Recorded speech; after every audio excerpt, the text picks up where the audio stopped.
തിരുവനന്തപുരം ആറ്റിങ്ങലിൽ Taurus lorry ഹോട്ടലിലേക്ക് ഇടിച്ചു കയറിയ അപകടം. പിന്നാലെയുണ്ടായ തീപിടുത്തത്തിൽ ഹോട്ടലും ലോറിയും പൂർണ്ണമായി കത്തിനശിച്ചു. അപകടത്തിൽ ആളപായമില്ല.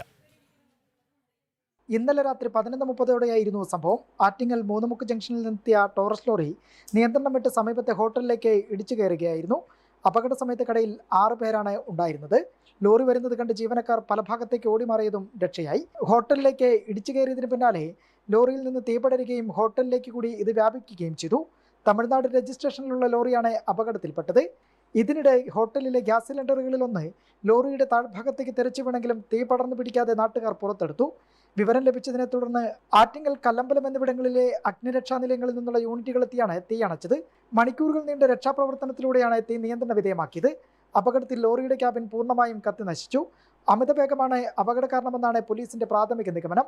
1.5 മണിക്കൂറെടുത്തായിരുന്നു വാഹന ഗതാഗതം പുനഃസ്ഥാപിച്ചത്. ജനം, തിരുവനന്തപുരം.